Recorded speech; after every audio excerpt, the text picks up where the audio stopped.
자, 통독을 위한 성경 공부 28번째. 오늘은 오바댜서에 대한 공부를 하겠습니다. 자, 오바댜서는 사실 여러분들이 지금까지 교회를 다니시기 시작하셔서 몇십 년이 되셨어도 어쩌면 오바댜서에 대해서는 한 번도 들어본 적이 없는 그런 분들이 아마 거의 대부분일 거예요. 목사님들의 설교도 오바댜서를 본문으로 설교하는 분을 저도 이때껏 한 번도 본 적이 없어요. 오바댜서는 설교에서도 거의 제외될 뿐만 아니라 성경 공부를 할 때에도 예를 들어서 우리가 이제 제자훈련 작년 이렇게 하면서도 성경 찾는 구절이 있잖아요. 참고 구절을 이렇게 쫙 1년 동안에 3권의 책을 공부할 때도 오바댜서는 한 번도 참고 구절로 나와 본 적이 없어요. 그러니까 오바댜서를 찾을 일이 하나도 없단 말이에요. 그나마 다행인 것은 지난해 통독을 하면서 오바댜의 밑줄 근 거는 아마 한두 구절 있을 거예요. 볼 일이 없단 말이에요. 볼 일이. 그렇다고 해서 이 볼 일 없는 책인가 오바댜가 절대 그렇진 않죠. 절대 그렇지 않아요. 자, 오바댜서가 이제 우리가 보겠습니다만 구약 성경에서 제일 짧은 장이에요. 한 장으로 돼 있어요. 한 장으로. 그러니까 한 장으로 돼 있으니까 오바댜서는 찾기도 어려워요.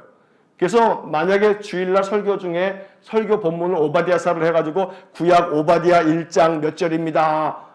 그리고서 화면을 안 띄워주면 아마 성도님들이 그럴 거예요. 속으로. 내 책에는 왜 오바댜서가 없지? 이제 그럴 거예요. 말은 못하고 이제 그럴지도 몰라요. 왜냐면 한 장으로 되어 있으니까 이건 뭐 넘기다 보면 어디 붙어 있는지도 사실은 찾기 어려울 만큼 그래요. 그러나 이 오바댜서는 아주 또 우리가 오늘 이 오바댜서 한 장으로 되어 있지만 이걸 공부하다 보면 이러한 뜻이 오바댜서에 있구나라고 하는 것을 우리가 또 알면서 여기서 얻는 또 교훈이 또 우리에게 분명히 있을 줄로 믿습니다. 자, 먼저 1번으로 한번 다 같이 읽겠습니다. 같이 시작. 오바댜는 에돔에 대한 심판과 이스라엘의 회복을 예언한 책이다. 오바댜서는 두 개의 어구를 기억하시면 돼요. 첫째는 뭐예요? 에돔에 대한 심판. 첫째는 에돔에 대한 심판. 한 장밖에 없으니까 이거는 그냥 여러분들이 마음속에 딱 이렇게 익숙하게 외워두실만 해요. 누구에 대한 심판이라고요? 에돔에 대한 심판이에요. 에돔에 대한. 좀 이따 이제 공부하겠습니다만 에돔, 그러니까 비슷하잖아요. 여기가 누구의 자손들이냐면 에서의 자손들이에요. 에서의 자손들. 에서의 자손들이 이룬 나라가 에돔이란 말이에요. 에돔에 대한 심판.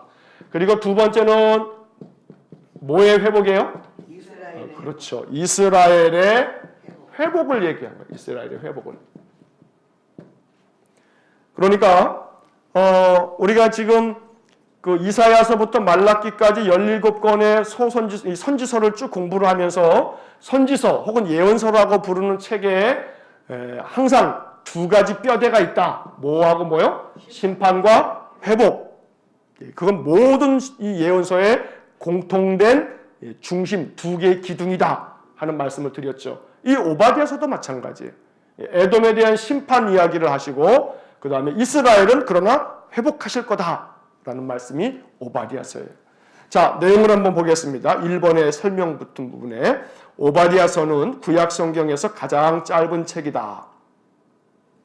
이삭의 두 아들 쌍둥이 형제인 에서와 야곱 간의 다툼과 불화는 그들의 후대 백성들인 에돔과 이스라엘 간의 민족적인 적대감으로 계속 이어졌다.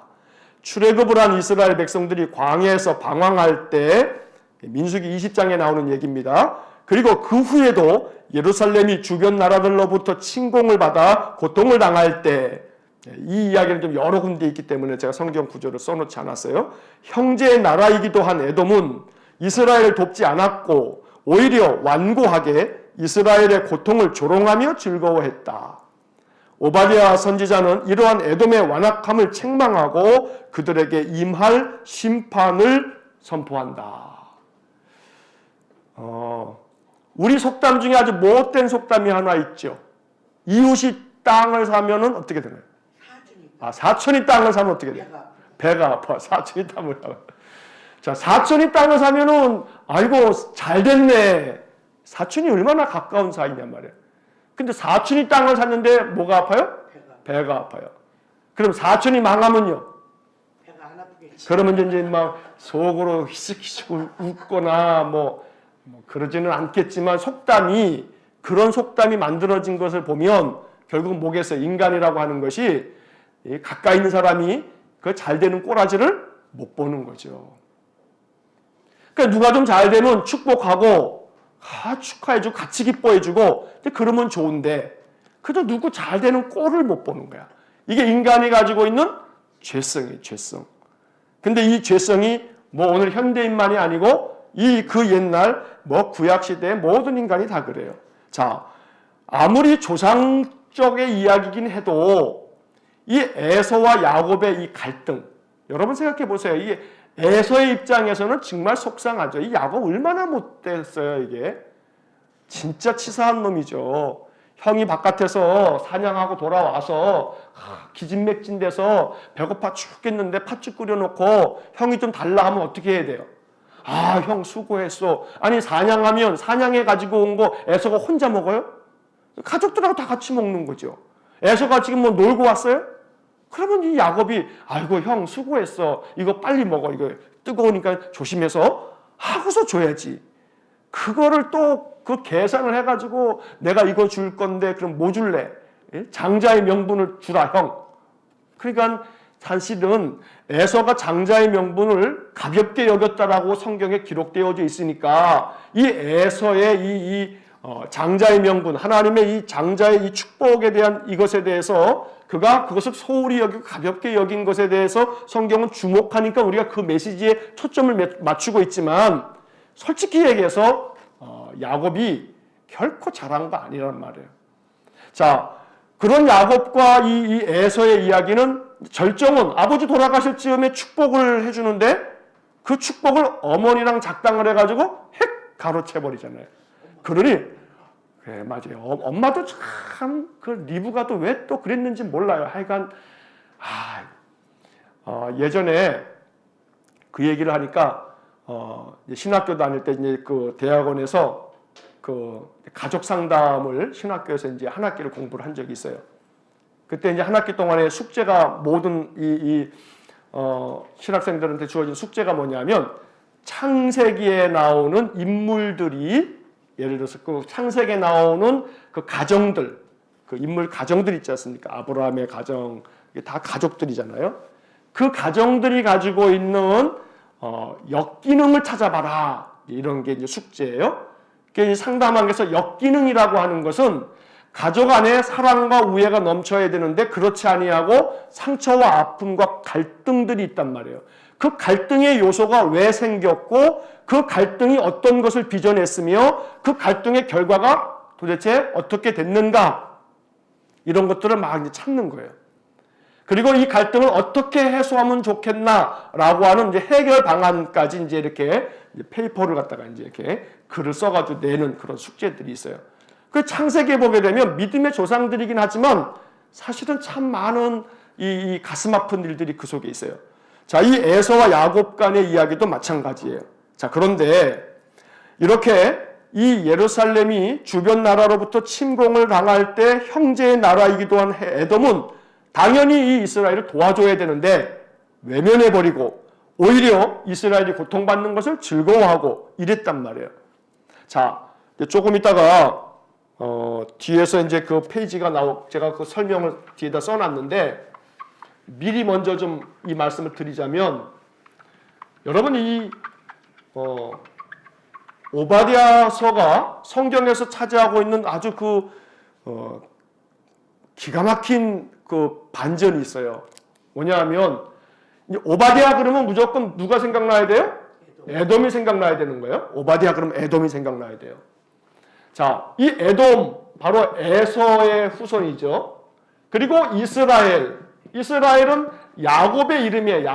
야곱이 야복강에서 씨름하면서 새로 얻은 이름이 이스라엘이잖아요. 자, 이 후손이 쫙 이렇게 이제 내려오는 거예요. 에서의 후손이 쭉 에돔으로 내려오는 거죠. 그러니 나중에 이 에돔이 다 망해요. 다 망하고 주전 5세기경쯤에 아라비아 반도에 있는 나밧이라고 하는 그러한 족속에 의해서 이 에돔이 쫓겨나요. 그래서 이 유대 땅 남부 쪽으로 가서 이주해서 살게 되는데 그 유대 남부 지역을 뭐라고 그 지명이 뭐냐 하면 이두메라고 하는 지역이에요. 이두메.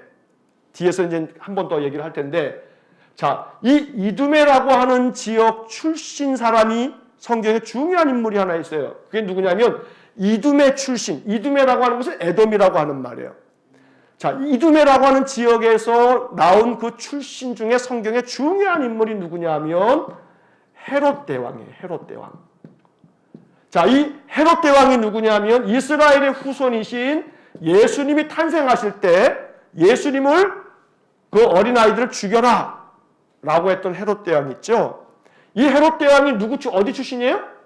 에돔 출신이에요. 에돔 출신. 그러니까 성경 전체의 이 이야기 속에서 에돔과 이스라엘의 이 역사는 말이에요.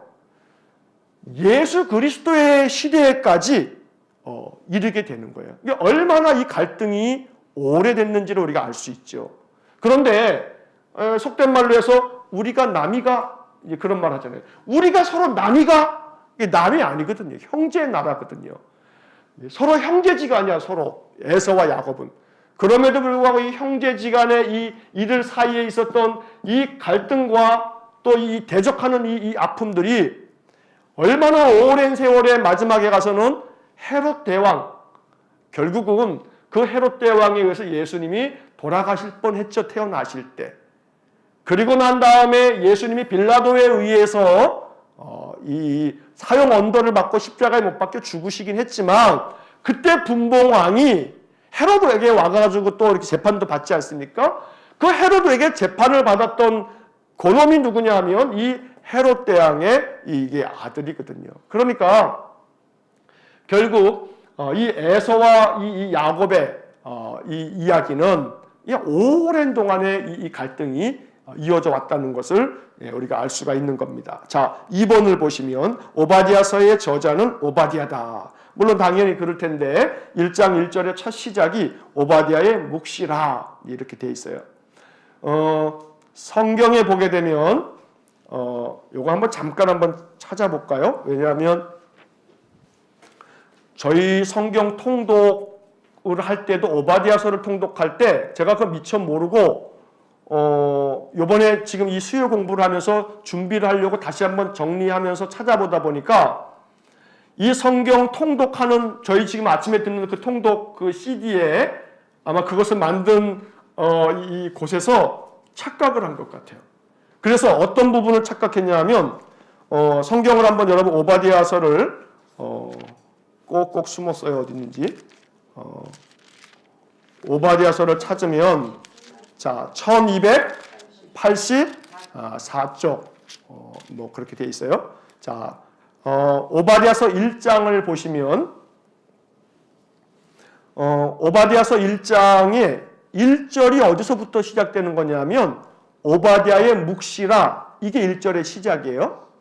근데 지금 그 대한성서공회에서 편집을 하면서 오바댜의 묵시라 하고 난 다음에 그 밑에다가 제목을 붙여놨어요. 여호와께서 에돔을 심판하시다 이렇게 제목을 붙여놨잖아요. 그리고 난 다음에 이제 동그라미가 하나 있고 난 다음에 주 여호와께서 에돔에 대하여 이렇게 시작되잖아요. 그래서 가만히 봤더니 제가 그 CD를 다시 한번 이 오바댜 부분을 클릭을 해서 다시 들어보니까 맨 위에 있는 오바댜의 묵시라라고 하는 부분이 없어요. 없이 주 예수께서 에돔에 대하여 이렇게 나오더란 말이에요. 그래서 이제 그 컴퓨터로 이제 그 성경을 제공하는 사이트들이 있어요. 그 몇몇 사이트를 보니까 그 사이트도 착각을 해가지고 주 예수께서 에돔에 대하여 이렇게 출발을 해요. 그래 오바댜의 묵시라라고 하는 부분을 빼버리고 그게 본문이 아닌 줄 알고 이 주 여호와께서 이렇게 시작하더라고요. 그래서 본문 자체의 1절은 오바댜의 묵시라 이것 자체가 본문의 시작이다 라고 하는 것을 여러분들이 뭐 중요한 것은 아니지만 이해를 하셔야 돼요. 자, 그래서 오바댜의 묵시다라고 하는 말을 볼 때 저자가 누구냐면 오바댜다. 자, 그래서 여기 지금 이 본문을 보게 되면 그 1절에 오바댜의 뭐라고 표현되어 있어요? 묵시라라고 표현되어 있어요. 묵시. 이 묵시라고 하는 말은 다른 말로 하면 뭐냐면 계시. 이 묵자가 침묵할 때 묵자예요. 침묵할 때. 그리고 시자는 이 본다라고 하는 볼 시자고. 그러니까 이 요한 계시록이라고 하지 않습니까? 감추인 것을 드러내는 거. 이제 이게 계시란 말이에요. 묵시라고 하는 말도 마찬가지예요. 감추어진 것을 드러내는 거. 다시 말하면 에돔에 대한 심판이 감추어져 있는데 오바댜가 이것을 싹 드러내서 어떻게 심판받을 건지에 대한, 왜 심판을 받는지에 대한 그런 것들을 드러내줬다라고 하는 그런 계시의 책이다. 그런 말입니다. 자, 2번의 그 설명을 보면 1장 1절 오바댜의 묵시라는 구절은 이 책의 저자가 오바댜라고 말하고 있다. 하지만 이 외에는 오바댜에 대한 추가 설명이 하나도 없어서 그가 어디 사람이며 어느 시대에 활동한 선지자인지 알 수가 없다. 다만 성경학자들은 오바댜가 남한국 유다에서 살았을 것으로 추정하고 있을 뿐이다. 그러나 뭐 정확하게 알 수가 없어요. 한 가지 우리가 이것만은 좀 알고 넘어가면 되겠어요. 오바댜라고 하는 이름의 뜻은 뭐라고요? 여호와의 종, 이런 뜻이에요. 여호와의 종. 자, 그리고 또 오바댜라고 하는 이름을 이렇게 또 해석하는 학자들도 있어요. 여호와를 예배하는 자. 자, 이 두 가지 말이 그런 뜻이 있어요. 여호와의 종, 여호와를 예배하는 자. 자, 이게 오바댜라고 하는 이름의 뜻입니다. 자, 세 번째, 오바댜서의 기록 연대는 확실하지 않다. 자, 확실하지 않지만 왜 이렇게 설명을 밑에다 써놨냐면 한번 그 설명을 한번 보시겠습니다. 이 책은 저자에 대한 배경이나 시대를 추측할 수 있는 어떤 내용도 없어서 기록 연대를 알 수 없다. 단지 추측할 수 있는 것은 오바댜 1장 11절 12절에 예루살렘이 주변 나라들에게 공격을 당하는 내용이 나오기 때문에 성경에서 예루살렘이 침략을 받는 내용들과 연결지어 생각해 볼 수 있다. 그래서 학자들은 역대하 21장 16절 17절에 나오는 아라비아와 블레셋이 침공했을 때를 그 시기로 본다. 그때가 주전 850년경이다. 그러니까 대체적으로 이 오바댜서가 기록된 것이 850년에서 840년 그 사이쯤이 될 거다. 이렇게 생각을 하는 거예요. 지금부터 2800년 전인 거죠. 2850년 이쯤 되는 거예요. 근데 또 이런 견해도 또 많이 있어요. 혹은 오바댜 1장 12절에서 유다 자손이 패망하는 날이라는 표현이 나오거든요. 그래서 남한국 유다가 바벨론에 의해서 멸망당할 때, 그 패망할 때 주전 586년으로 그 연대를 추측하는 그런 경우도 있어요. 그러나 하지만 모두가 다 확실한 건 아니란 말이에요. 어쨌든 간에 오바댜서가 이만큼 확실하지 않고 뭐 어디 사람인지 그 시대를 알 수는 없지만 그러나 그럼에도 불구하고 이 오바댜서는 매우 가치 있는 책이다 라고 하는 것이고, 자, 그 뒷페이지에 4번 보시면 이스라엘과 에돔 족속의 갈등의 역사, 제가 좀 아까 설명드렸던 이제 그 내용들이 나오는 겁니다. 자, 1번부터 10번까지 한번 같이 한번 읽어보겠습니다. 1번, 야곱과 에서는 쌍둥이로 어머니의 태중에서부터 싸웠다. 2번, 야곱은 형 에서에게 팥죽 한 그릇으로 장자권을 빼앗았다. 3번, 에서는 사해 남동쪽에 위치한 세일 땅으로 옮겨간다. 4번, 이스라엘이 출애굽하여 가나안으로 가려고 할 때 에돔은 자신들의 땅을 통과하지 못하게 했다. 5번, 사울이 에돔과 대항하여 싸워 이겼다. 6번, 다윗이 에돔 족속을 종으로 삼는다. 7번, 유다의 여호사밧의 아들인 여호람이 통치할 때 에돔은 유다를 배반하고 자기들의 왕을 세운다. 8번, 유다 왕 아마샤가 에돔을 쳐부순다. 9번, 아하스가 통치할 때 에돔이 유다를 공격한다. 10번, 에돔은 예루살렘을 함락시키기 위해 바벨론을 부추긴다. 자, 성경에 에돔과 이스라엘 사이에 갈등이 소개되고 있는 성경 구절들이 있어서 쭉 그 순서대로 이렇게 제가 그 부분을 적어 드린 겁니다. 자, 여기서 3번에서 요 단어에다가 동그라미 하나 쳐놓으세요. 세일. 세일이라고 하는 말에다 동그라미 하나 이렇게 쳐놓으세요. 세일. 그래서 세일 땅으로 옮겨갔다라고 되어 있는데 구약 성경을 읽다가 세일 혹은 세일산 이런 말이 나오면 무조건 이건 에돔이다. 에돔 족속이다 하시면 돼요. 세일산. 이 세일산을 중심으로 한 이 세일 땅에 에서의 후손들이 가서 살았던 거예요. 자, 이 3번에 창세기 36장 6절로 9절 말씀을 보게 되면 어떤 내용이 나오냐면 에서가 참 세월과 함께 에서가 많이 성숙해졌어요. 야복강가에서 이 야곱이 하나님 앞에 씨름하면서 기도하고 그 다음에 야복강을 건넌 다음에 형을 만나지 않습니까? 그때 이제 야곱이 형한테 뭐 그냥 내 주를 형님의 얼굴을 본 것이 뭐 하나님의 얼굴을 본 것 같습니다. 온갖 아부를 다 떨면서 형하고 상봉을 하죠. 그리고 다시 이제 형과 함께 그 자기 고향 땅에서 살고 있는데 에서의 식솔도 많고 야곱의 식솔도 많아졌기 때문에 이 창세기 36장 6절로 9절 말씀에 보게 되면 그 3번 항목에 사해 남동쪽에 위치한 세일 땅으로 옮겨간다. 에서가 그렇게 옮겨가거든요. 왜냐하면 그 36장 6절로 9절 보게 되면 야곱의 식솔들과 에서의 식솔들이 너무 많아져가지고 에서가 야곱에게 그 땅을 남겨주고 자기가 옮겨가는 거예요.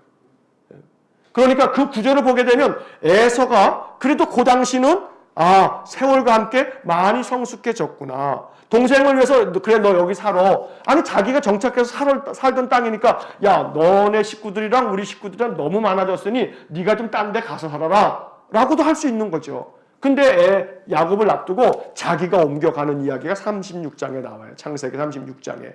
자, 그런데 그래서 이제 세일이라고 하는 말이 나오면 세일산 나오면 무조건 에돔 족속이다라고 그렇게 이해하시면 돼요. 자, 그 밑에 내용을 이제 보시면 제가 좀 아까 설명드렸던 내용입니다. 에돔은 이후에 아수르와 바벨론의 지배를 받았고 주전 5세기경에 아라비아의 나밧 족속에 의해 쫓겨나 팔레스타인 남부 이두메 지방에 이주하여 살았다. 그래서 그 후 에돔 사람을 이두메인이라고 부르게 되었다. 마가복음 3장 8절에 이두메라는 지명이 나오는데 공동번역 성경에는 에돔이라고 번역하고 있다. 자, 마가복음 3장 8절에 지명이 몇 개 나오거든요. 거기에 이두메라고 하는 지명이 나와요. 근데 공동번역 성경에 이 마가복음 3장 8절을 보면 이두메라고 하는 그 지명을 에돔 이렇게 번역하고 있단 말이에요. 이두메나 에돔이나 같은 말이거든요.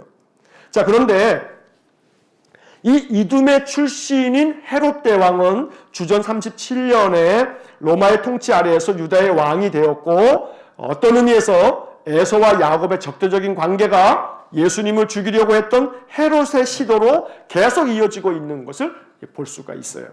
이 이야기를 아는 사람이 거의 없어요. 이게 이제 성경의 그 여러 자료들을 찾아보니까 저도 지금까지 이걸 몰랐어요.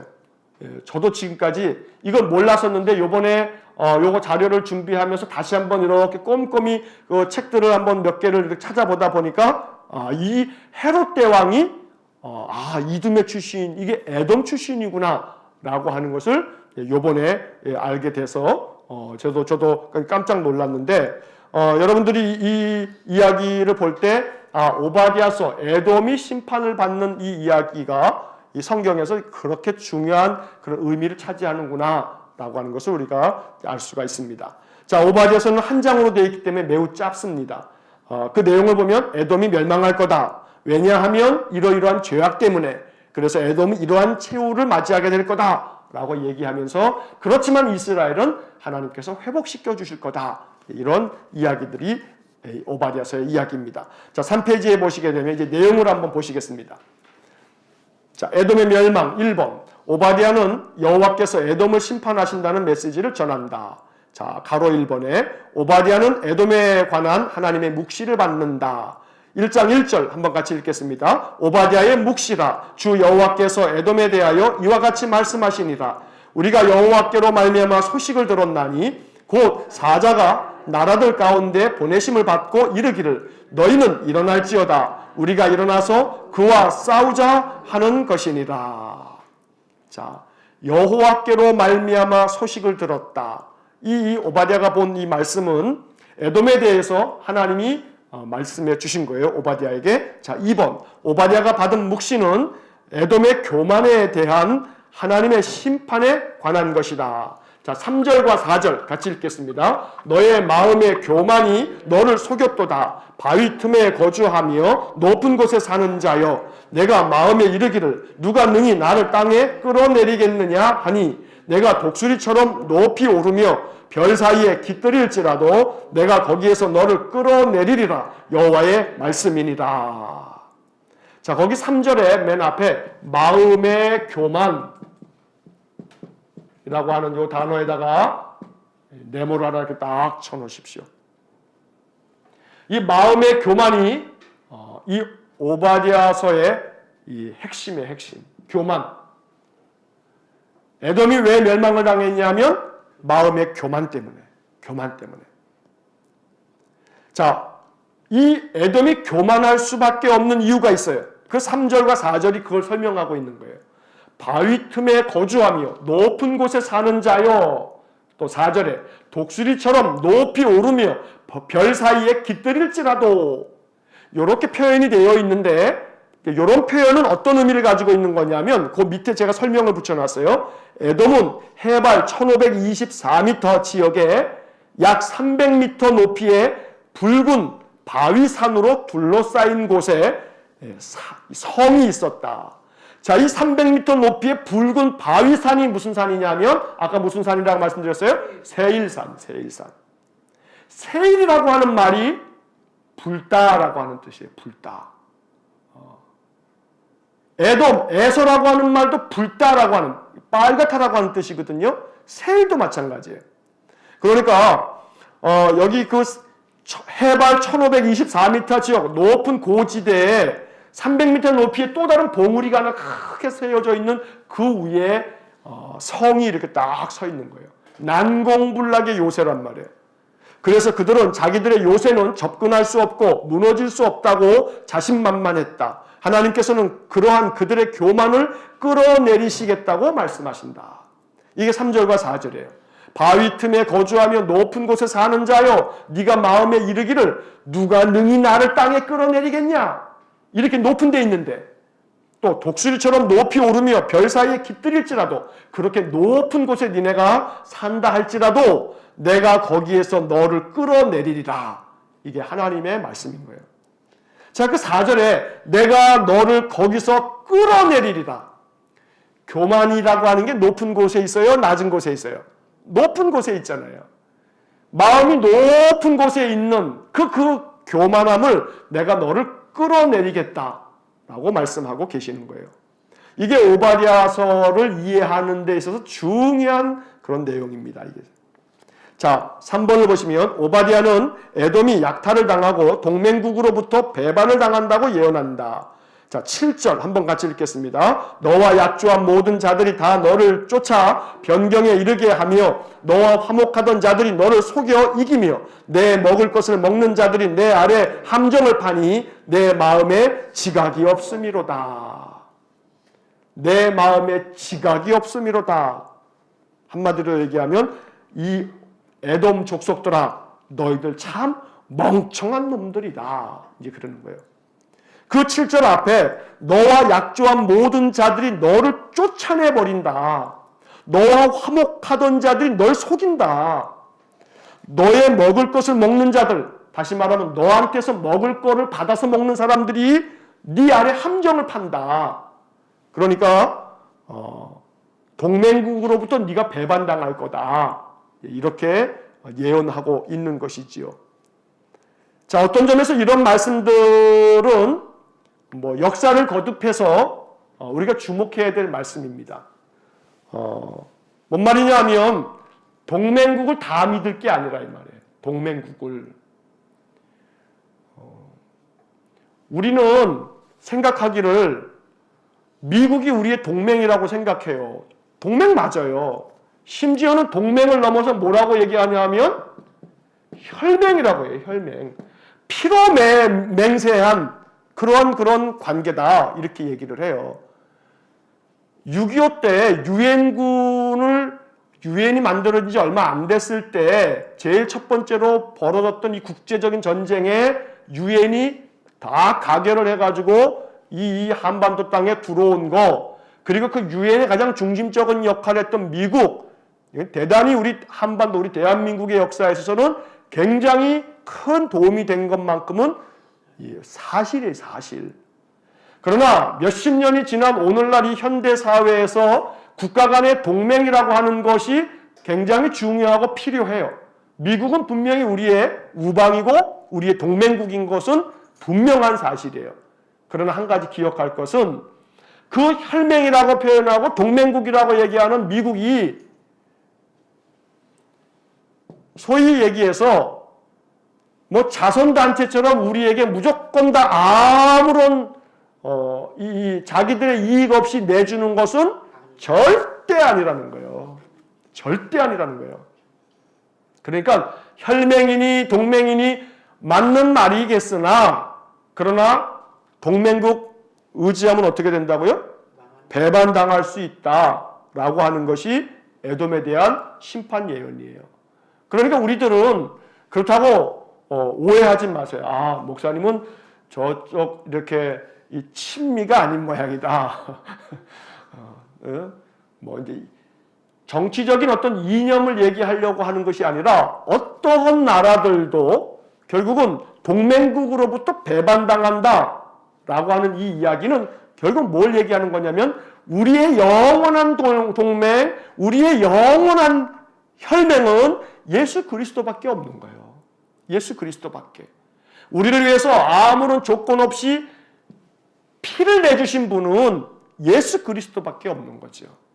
그래서 이 에돔이라고 하는 이 나라가 주변 나라들에 대해서 동맹을 맺고 우리는 그들과 함께 화목하게 지내니 아무 염려 없어 하겠지만 너희들하고 약조한 모든 자들, 이 약조라고 하는 것은 동맹을 얘기하는 거거든요.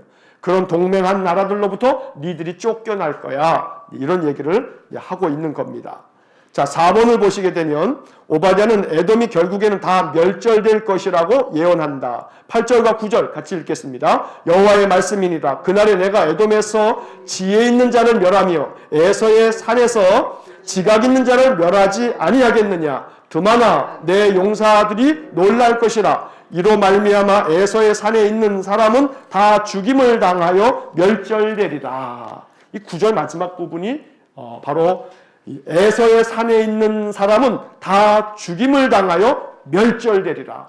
니네 확 다 망해버릴 거다. 이렇게 예언하고 있는 겁니다. 자, 여기 그 에서의 산에 있는 사람, 왜 자꾸 이 산이라고 하는 말을 하나? 아까 말씀드린 것처럼 해발 1524m 그 높은 곳에 300여 미터 더 높은 그런 산봉우리 위에 성이 만들어져 있기 때문에 그 세일산, 바로 이것이 이 에돔 족속들의 본거지이기 때문에 이런 표현이 나오는 겁니다. 자, 그 뒷페이지에 4페이지에 보시면 이제 에돔의 죄악에 대한 이야기가 나옵니다. 자, 에돔의 죄악 1번을 보시면 오바댜는 에돔이 그의 형제 나라 이스라엘의 불행과 고통을 즐거워한 죄악된 태도로 인해 멸절될 것이라고 예언한다. 자, 12절 같이 읽겠습니다. 내가 형제의 날 곧 그 재앙의 날에 방관할 것이 아니며 유다 자손이 패망하는 날에 기뻐할 것이 아니며 그 고난의 날에 내가 입을 크게 벌릴 것이 아니며. 그러지 말라는 거예요. 방관하지 말라. 형제가 재앙을 당하고 있는데 수수방관하지 말고 그 유다 자손이 패망하고 있는데 너 기뻐하면 안 되지 않냐. 고난당하고 있는데 입을 크게 벌릴 것이 아니지 않냐. 입을 크게 벌린다는 게 뭐예요? 좋아가지고 막 야, 저놈들 망한다, 망해. 그렇게 입 벌리고 좋아하지 말라 이 말이에요. 자, 이 12절 말씀을 공동번역으로 읽어보면 이래요. 한번 읽어보겠습니다. 동기인 유다가 재난을 당하는데 너희는 고소하게 여기고 유다 백성이 망하는데 흐뭇해하며 몸을 뺄 수 없는 궁지에 몰리는데 마구 입을 놀려대는가 하면, 그 다음에 이제 13절과 14절이 이어지는데 그 밑에서 또 공동번역을 읽어보겠습니다. 형제의 나라인 이 유다가 재난당하는데 아이고 고소하다. 아이고 흐뭇해 죽겠네. 그러면서 마구 입을 놀려댄다 이 말이에요. 이 표현을 보세요. 이 공동번역의 표현이 마구 입을 놀려대는가 하면 이게 이 에돔 족속의 죄악이었어요. 자, 2번.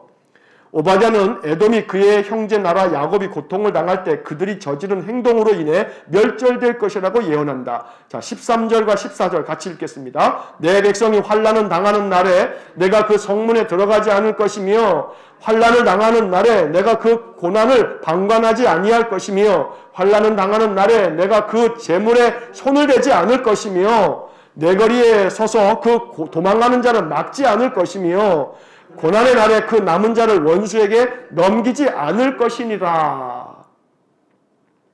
자, 13절과 14절의 이 개역개정의 표현은 번역투가 조금 어려워요. 그래서 이 13절, 14절만 읽으면 이게 지금 무슨 말인가 하고서 한 번, 두 번을 더 봐야 그 내용이 의미가 다가와요. 그럴 때 공동번역으로 읽으면 내용이 아주 선명하게 우리가 알 수 있어요. 한번 13절, 14절 공동번역으로 읽겠습니다. 내 백성이 참변을 당하는데 오히려 그 성문으로 밀려들고 처참한 일을 당하는데 잘도 고생하는구나 하며 고소해하고 처참한 일을 당하는데 그 재물에 손을 대며 너희 동기들이 도망치는데 길목을 지키다가 쳐 죽이며 몸을 뺄 수 없는 궁지에 몰리는데 겨우 살아남은 자마저 남의 손에 팔아 넘기니 너희가 어찌 그럴 수 있느냐. 공동번역으로 읽으면 한 번만 딱 읽어도 내용이 싹 들어오죠. 그래서 제가 전에도 몇 차례 말씀드린 것처럼 선지서를 읽을 때 이사야부터 말라기까지를 읽을 때는 공동번역으로 읽는 것을 아주 적극 추천합니다. 공동번역으로 읽을 때 조금 불편한 것은 뭐가 불편하냐 하면 인명, 사람 이름이에요. 사람 이름, 지명. 이 인명과 지명을 표기할 때 공동번역 성경은 히브리어 성경의 그 단어를 그대로 소리 나는 대로 그냥 이렇게 번역을 해놨어요. 그러다 보니까 조금 우리 개역 성경의 이름하고 조금 다르다 하는 그런 게 느껴질 때가 있어요. 그래서 그런 점만을 빼고는 공동번역이 기본적으로 공동번역의 이 번역의 의도는 의역을 하는 거예요. 의역. 의역이라고 하는 게 뭐냐면 의미를 번역하는 것을 의역이라고 그래요. 의역. 의미를 번역하는 거예요. 개역개정 성경은 문자 그 자체를 번역하는 거예요. 그러니까 히브리어를 문자대로 번역한 것이 개역개정이에요. 그러니까 딱딱하고 어려워요. 그런데 공동번역은 그 문자의 그 단어의 의미가 뭐냐 해서 그 의미를 생각하면서 번역을 했기 때문에 특히나 이 어려운 선지서 같은 경우는 이 공동번역으로 읽을 때 우리의 마음속에 정말 확확 와닿는 구절이 많이 있다는 겁니다. 자, 다시 말해서 이제 한마디로 얘기하면 이 에돔 족속의 두 가지 죄악이 드러나고 있어요. 첫 번째 죄악은 아까 우리가 앞에서 보았던 마음의 교만이고, 두 번째는 이스라엘, 이게 형제 나라인데 이스라엘의 이 고난을 보면서, 고통을 보면서 그들이 뭐 했어요? 아주 좋아했어요. 아주 흐뭇하게 여기며 이 고난을 즐겼어요. 이스라엘의 고난을 보면서 매우 즐거워했어요. 사촌이 땅을 사면 같이 기뻐해야 되는데 배 아파했어요. 오히려 사촌이 망하는 걸 보고 아주 흐뭇해하며 고소하다고. 공동번역 성경은 고소해하고 고소하게 여기고 고소하다 이런 표현을 쓰고 있어요. 그러니까 남이 잘못되는 걸 보면서 고소하다 하는 생각이 들면 여러분들은 오바댜서가 그 순간에 확 떠오르셔야 돼요. 아이쿠, 나도 에돔의 죄를 졌구나.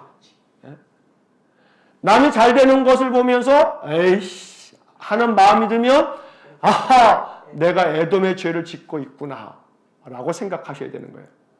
자, C번을 보시면 이제 에돔의 최후 1번, 오바댜는 에돔이 유다에게 행한 대로 보응을 받을 것이라고 예언한다. 이런 이 두 가지의 죄를 짓고 있는 에돔 족속에 대해서 자, 15절 말씀 한번 읽어보겠습니다. 여호와께서 만국을 벌할 날이 가까웠나니 내가 행한 대로 너도 받을 것인즉 내가 행한 대로 내 머리로 돌아갈 것이라.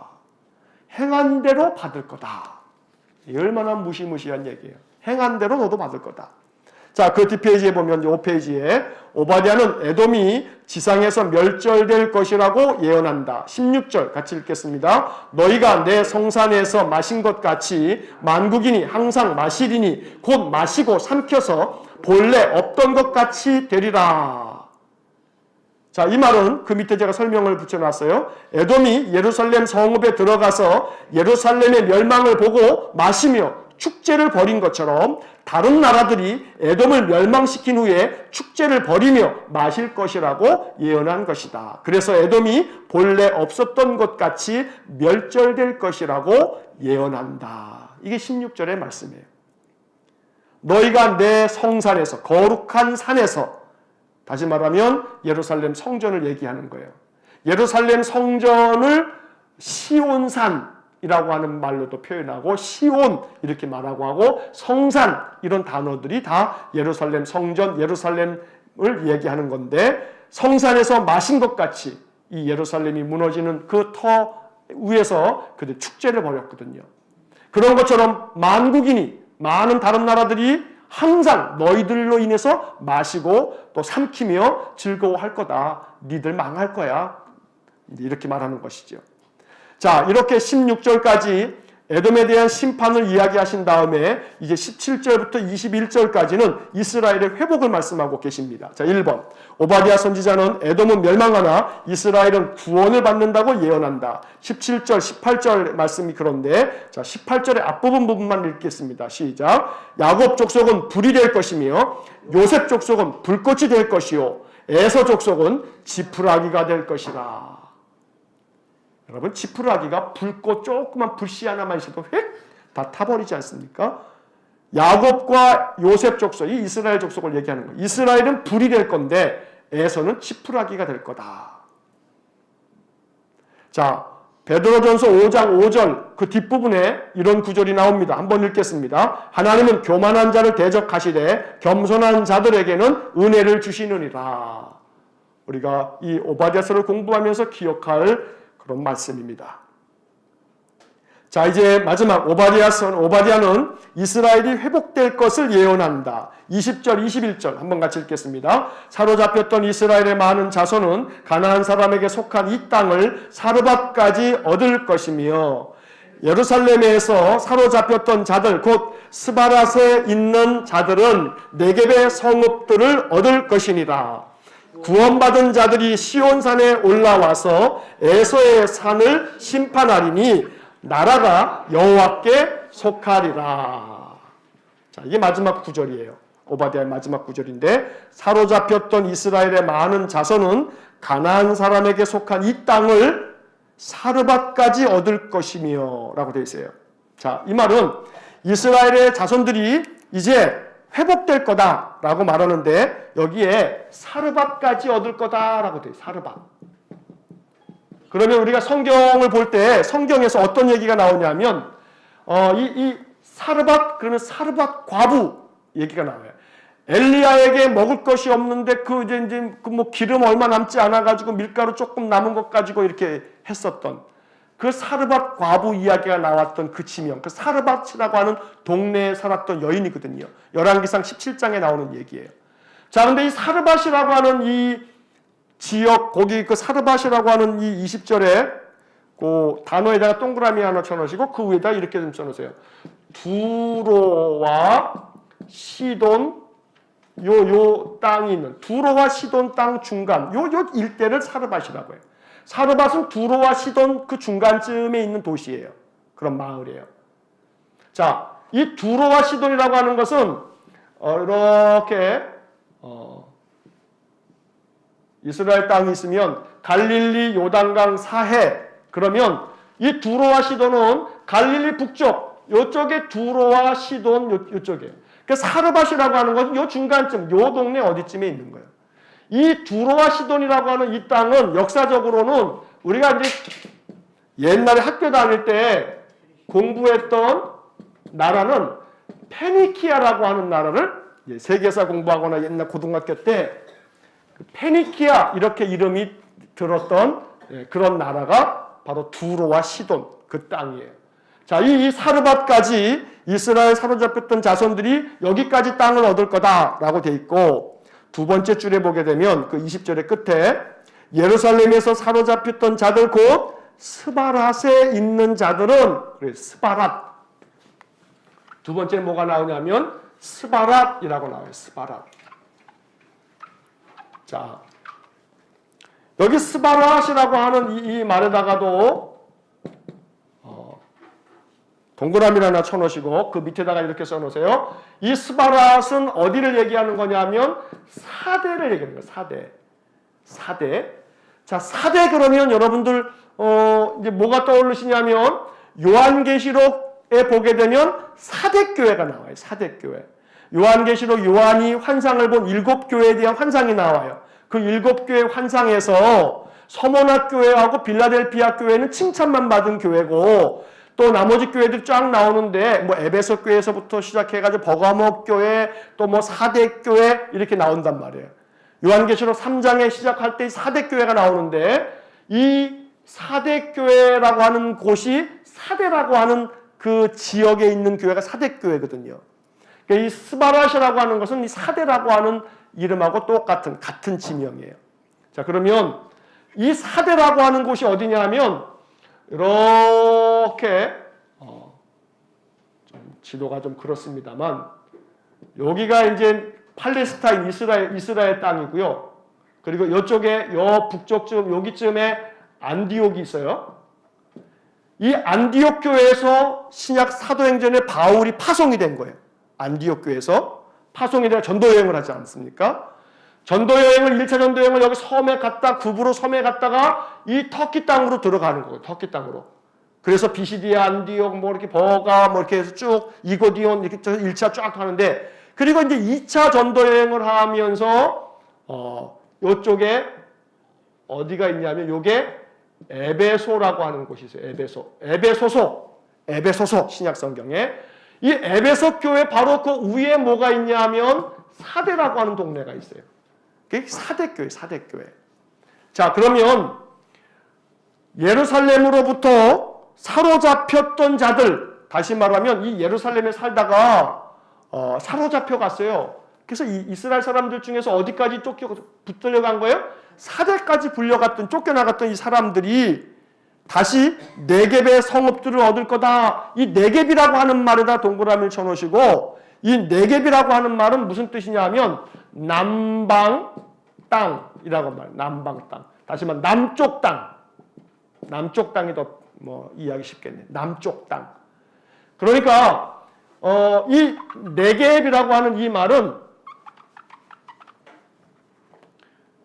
자, 예루살렘이 여기 있어요. 예루살렘이 여기 있고 베들레헴이 그 밑에 있고요. 그리고 이쪽 일대를 뭐라고 부르냐면 이거를 네겝이라고 불러요. 네겝. 남방 땅, 남쪽 땅. 그러니까 여기 사대에 사로잡혔던 사람들이 예루살렘에서 쫓겨나서 붙들려가서 사대까지 가서 살았던 사람들이 어디를 얻을 거라고요? 이 네겝 땅을 얻을 거다. 다시 다 되돌아올 거다. 이렇게 말하는 거예요. 다시 말하면 이게 뭘 얘기하는 거냐면 회복될 거다. 다 쫓겨나갔던 그들이 다시금 어딥니까? 요 두로와 시돈, 사르밧에서 이들이 돌아오고 사대에서 돌아오고 가까운데 굉장히 먼 데서부터 그들이 다 돌아와서 하나님이 그들을 회복시켜 줄 것이고, 그리고 하나님께서 오히려 에서의 산 세일산 이 에돔 족속은 심판할 거다라고 하는 말씀이 이 오바댜서의 마지막 이야기입니다. 자, 이렇게 해서 이제 구약 성경의 한 장으로 되어져 있지만 우리가 오늘 한번 이렇게 오바댜서를 한번 공부하고 나면요, 언제 오바댜서를 여러분들이 신앙생활 할 동안에 또 한번 보게 될 날이 있을지 모르겠어요. 그러나 이 오바댜서를 공부하면서 이런 지명에 대한 이야기들까지 한번 이렇게 들어두시면 나중에 어떤 이야기들이 나올 때, 예를 들어서 요한계시록에서 사대 교회에 대한 공부를 하게 됐을 때 이거 옛날에 오바댜서 공부할 때 그 사대 스바랏이라고 하는 그런 지역이었지라고 하는 것들이 정확하게 기억은 안 나도 얼핏 또 들으면 생각이 날 수 있을 겁니다. 자, 이제 마지막 페이지를 보시게 되면 이제 결론 정리를 합니다. 오바댜의 주제는 한번 같이 읽겠습니다. 오바댜의 주제는 에돔의 교만에 대한 하나님의 심판이다. 오바댜의 목적은 오바댜는 교만한 에돔을 심판하고 이스라엘을 회복시킨다는 메시지를 전하기 위해 기록되었다. 자, 핵심 구절 두 구절. 요거 절수가 잘못됐네요. 밑에 거는. 자, 핵심 구절 두 구절. 첫 번째 1장 10절 같이 읽겠습니다. 내가 내 형제 야곱에게 행한 포악으로 말미암아 부끄러움을 당하고 영원히 멸절되리라. 요건 1장 10절이 맞고요. 자, 그 밑에 나와 있는 1장 10절이라고 되어져 있는 것은 1장 21절로 고치세요. 제가 요 카피해가지고 다시 하면서 그걸 정정을 하지 못했어요. 맨 마지막 구절 21절입니다. 21절 같이 한번 읽겠습니다. 시작. 구원받은 자들이 시온산에 올라와서 에서의 산을 심판하리니 나라가 여호와께 속하리라. 이스라엘 나라는 여호와께 속할 것이다 라고 하는 회복의 축복을 말씀하고 있는 것입니다. 자, 오바댜서를 이렇게 공부하면서 우리가 마음속에 생각해야 될 것은 사촌이 땅을 사면 어떻게 하라고요? 즐거워하자. 사촌이 무슨 어려운 일이 있으면 같이 아파하고, 그것이 오바댜서가 담고 있는 중요한 교훈이기도 해요. 하나님은 교만은 물리치시지만 겸손은 높이시고 귀중하게 여기셔요. 그래서 이 오바댜를 통해서 우리가 얻는 그런 영적 교훈이 우리 마음에 깊이 간직되기를 간절히 축복합니다. 자, 기도하시겠습니다.